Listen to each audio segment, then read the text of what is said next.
This is Democracy Now!, democracynow.org, The War and Peace Report. I'm Amy Goodman in New York, joined by Juan Gonzalez in Chicago. Hi, Juan. Hi, Amy, and welcome to all of our listeners and viewers across the country and around the world. As Israel's assault on Gaza enters its 200th day, Palestinian solidarity protests and encampments are spreading on college campuses across the United States, inspired by the Gaza Solidarity encampment at Columbia University. Here in New York, police raided a student encampment at New York University Monday night. Police arrested more than 150 people, including students and 20 faculty members. Earlier on Monday, police at Yale University arrested 60 protesters, including 47 students who'd set up an encampment to demand the school divest from weapons manufacturers. At Columbia, the student encampment has entered its 7th day. On Monday night, about 100 Columbia student protesters and faculty took part in a Gaza liberation Seder to mark the start of the Jewish holiday of Passover, or Pesach. On Monday, hundreds of Columbia professors held a mass walkout. This is Columbia history professor Christopher Brown. Thursday, April 18, 2024, will be remembered as a shameful day in Columbia's history.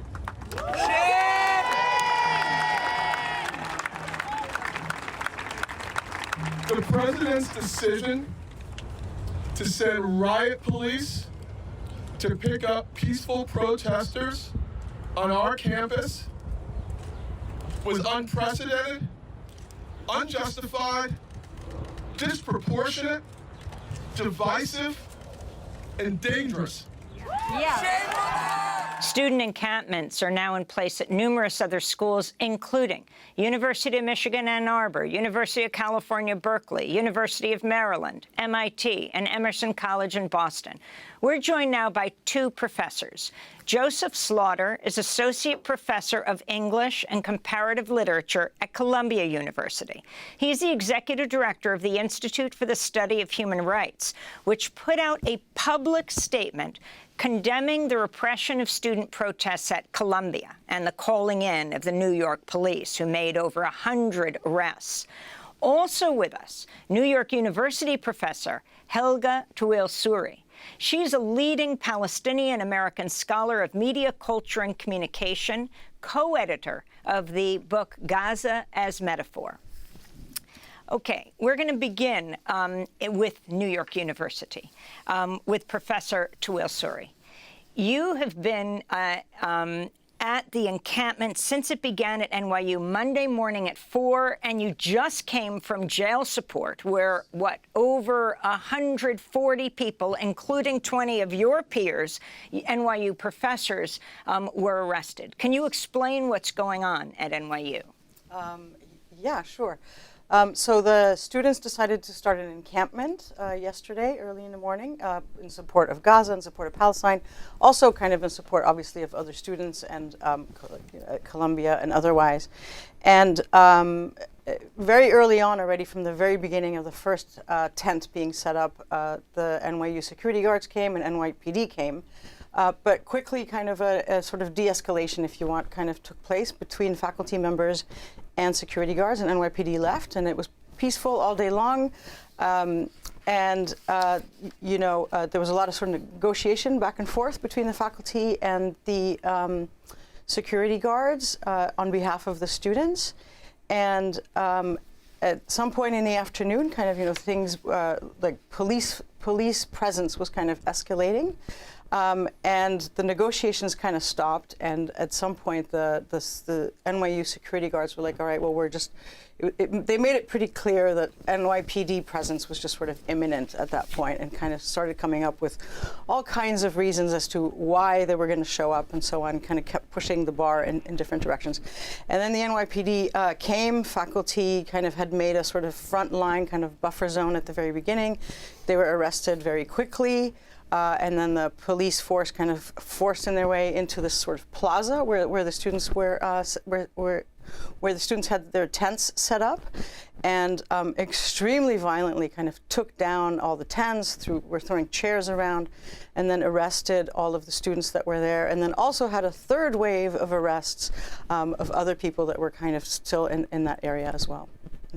So yeah, 20 faculty members ended up in prison, or sorry, were arrested, and I think the number of total arrests was around 140, 145. And Professor Tawil-Souri, was that at any time were the students in any way disrupting the classes in the university or the business of the university? I mean, not really. I mean, in the sense that, they got there pretty early in the morning, and very quickly NYU security guards decided to kind of barricade that area. So if anybody was disrupting, it was actually NYU security and not the students, because they were the ones who kind of set up all the barriers and would forbid students whether they were coming for the encampment or just trying to get to class, would not actually let them access that way. So they had to kind of go all the way around and so on. And so there was very little movement in terms of, letting people in or out of the encampment. And we had to sort of negotiate, like for bathroom breaks and stuff like that. And, the disruption, I mean, we're told that, the disruption was part of the protest, right, and the chanting and the singing. But, it's New York City. It's really loud. There was construction right across the street. So it's really hard for me to understand that was a sort of disruption. So really the disruption, I think, was much more on the part of the security guards who really sort of blocked off that entire area. And to your knowledge, did the administration or the president have any discussions with the NYU faculty before calling in the police? So I myself and a number of my colleagues, in terms of like NYU faculty, sort of went back and forth numerous times with a couple of the deans and and the head of NYU security, and so kind of negotiated sort of back and forth about, can we let the kids out to the bathroom? Can we come in? Can we go out? Can we bring more people in? Can we bring more people out? But not directly with the president of the university, but just mostly the head of security, and a couple of times with the NYPD, certainly early in the morning. And I mean, one of the things that I mean, we've seen the response of the president of the university saying that, there was a breach in the barrier. And I mean, I can tell you, I was there all day. That breach in the barrier is really not a breach in that sense. I mean, there were a couple of students who sort of went in. I think the concern was as to whether or not we could control whether the people that were going on to the plaza were NYU students. And so we offered numerous times, like, well, we're happy to go around and kind of ask all the students for their ID cards. And at some point, the security guard said, okay, fine, we'll do this. And then suddenly they said no, and they sort of came up with all sorts of reasons as to why we weren't kind of following rules, and ultimately, claimed that we were trespassing on our own campus, right? I mean, it's a presumably private part of the university, and it was NYU students and NYU faculty that are then charged with trespassing and then violently kind of thrown out from that space. I want to bring Professor Joseph Slaughter into this conversation. You're at Columbia. You're Associate Professor of English and Comparative Literature there, and you're the Executive Director of the Institute for the Study of Human Rights at Columbia University. It was your president, President Minouchery Shafiq, who called out the New York Police Department. This was a day after she testified before Congress. Can you talk about your response to the encampment and then the arrest of over 100 students? Thank you, Amy. I certainly can. So the response that we had at the Institute for the Study of Human Rights was that we immediately recognized the infringement of student rights to protest peacefully and freedoms of speech on campus, and the dramatic threat. It raised the bringing in the police, the university president calling in the police, raised immediately, of course, the specter of 68, which I'm glad you'll be talking about a minute later. There are a number of things I would like to say about the bringing in of the police. We have actually, in the wake of 1968, a very strong set of university statutes that include things like protections for speech and protest on campus. They effectively are the Constitution of Columbia University. They are the product of the good product of 1968, establishing systems of shared governance between faculty, students, and the administration. And there are emergency powers that the president has to protect faculty, students, the Columbia community in the case of imminent threats to people and property on campus that are spelled out loosely in the university statutes. The president, however, has an absolute obligation, it's spelled out very clearly, to consult with the executive committee of the University Senate, which includes students and faculty, before bringing any external police forces onto campus. In this case, she approached on the very first day of the Columbia encampment, which was a peaceful nonviolent protest, not disturbing, in my opinion, the Columbia environment, the Columbia campus, and certainly posing no threat to persons or property. She approached the executive committee of the University Senate, asking for their permission to invite the NYPD in to shut down, to squelch the protest. The executive committee, the faculty and the students on the executive committee voted unanimously to reject her request to bring in to bring in New York police. She did it anyway, thus violating not only the statutes, in my opinion, certainly the long traditions of shared governance, the long traditions of protest and protections of speech on campus, as well as the compact between students, faculty, and the administration to act unilaterally, essentially throwing out the rule book and throwing out the Constitution, the statutes of the university. And Professor Slaughter, this whole issue of within 24 hours, students receiving notices of suspensions, what kind of a due process occurred here? That's a great question, and I think it's something that's extremely important for people to understand.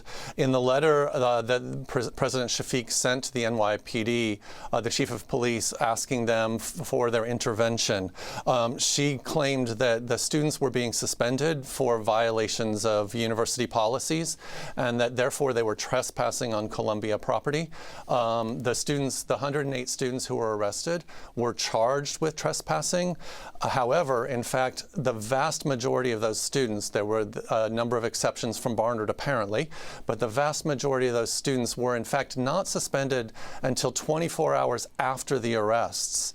The suspension notices that the students received now cite the arrests themselves as part of the cause for suspension. In other words, the logic was circular. They called in the New York Police Department on the premise that the students were trespassing when they hadn't yet been suspended, and they are now suspended on the premise that they had violated New York trespassing laws, and therefore therefore needed to be suspended and were guilty.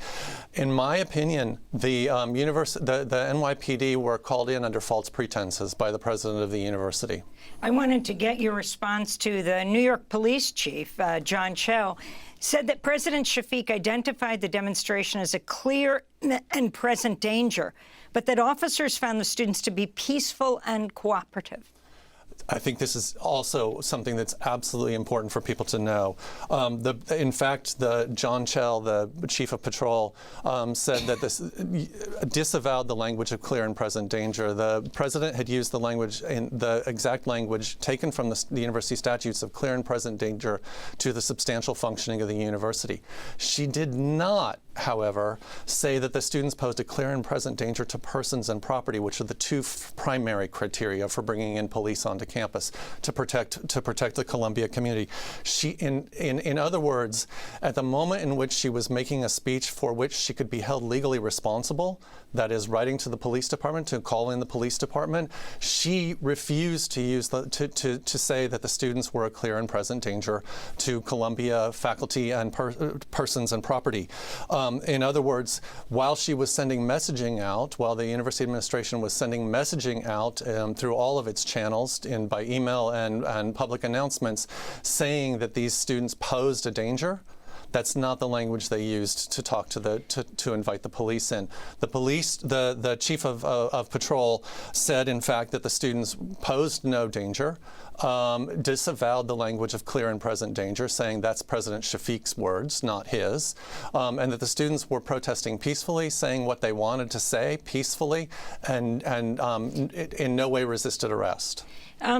what happened yesterday? Talk about you have the student encampment on the South Lawn, and then you have the professors going into Low Library for a meeting. So the university is being run as a sort of ad-hocracy at this point. The senior administration making up policies and procedures and prohibitions on the fly, changing them in the middle of the night. One of those prohibitions was that no protests could take place on the steps of Low Library. I assume you will be showing images later about protests in 1968 of Low Library. The faculty, in response, a broad coalition of faculty, in response to the student arrests and to the bringing of police onto campus, chose yesterday to walk out at 2 p.m. in full regalia for many of us, to stand on the steps of Low Library in front of the statue of Alma Mater, a heralded tradition of protest on campus, to defend our students, to defend the rights of students, to denounce the police actions and the president's sanctioning of the police actions, to call for the immediate repeal of the suspension of our students, their restoration of all of their rights, the expungement of their records, and to submit an appeal for a vote of censure in the University Senate of Manoush Shafiq and the senior administration. And Professor Slaughter, not only at Columbia, but at universities across the country, we are repeatedly hearing that these protests in support of the Palestinians who are being attacked in Gaza, that this is making life unsafe. These protests are making life unsafe for Jewish students on these campuses. What's your response to that?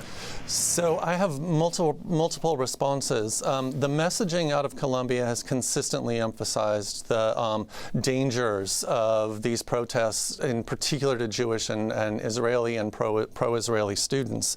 In fact, the messaging has been one of fear towards those students explicitly. The messaging at the same time has been one of fear to students, to pro-Palestinian students, to anti-Zionist Jewish students, to other students who want to think about and talk about and discuss the questions of Palestine, the questions of Israel, which is the duty of a university to think about these hard problems.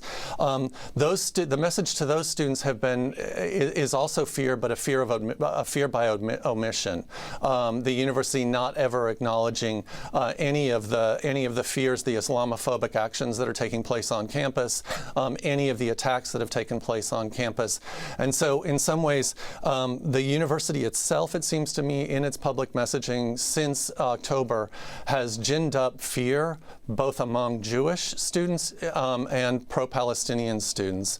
The campus, in fact, the kind of impromptu and improvised policies that the administration has unilaterally imposed without consultation from the University Senate, without the traditions of shared governance, have in fact, in my opinion, chilled speech, not just of pro-Palestinian protesters, but also of pro-Israeli protesters, and has absolutely chilled speech in classrooms and in other kind of forums on campus to be able to even talk about the problems that lie at the bottom of all of this. That is Palestinian rights to self-determination, Israeli rights to security. And Professor Tawil-Souri, what do you see happening in the coming days at NYU? Oh, it's hard to say, but maybe quickly, if I could just add one thing. I mean, a lot of the students and the faculty at NYU who were part of the encampment and in general are part of sort of like SJP and FJP and so on are actually Jewish, right? So that's number one. The other thing that I think is I mean, I don't know how much news has sort of come out since yesterday about what happened, but when the NYPD finally came in and sort of broke the encampment apart, it was in the middle of Muslim Maghrib prayers, like the evening prayers, right? So I think that kind of speaks a little bit to what you're saying, right, in terms of like the way that it's not really about sort of one group or the other, but also how different groups are kind of treated. In terms of what happens at NYU from this point point on, I mean, I can tell you the students feel very sort of spirited in the sense of like they want to kind of continue. You know, for them, it's about, okay, fine, you took us down, but we're going to continue. We have the right to protest. We have the right to academic speech. We have the right to free speech, and we have the right to kind of stand up for our pro-Palestinian voices, basically. I'm not quite sure. I mean, I can't sort of say how the university is going to respond, but you know, I think the students are going to sort of have to figure out like how are they going to be able to protest. So unlike Columbia, you know, NYU is this kind of somewhat urban kind of campus, right? So there is no lawn, if you want, to kind of go and protest on.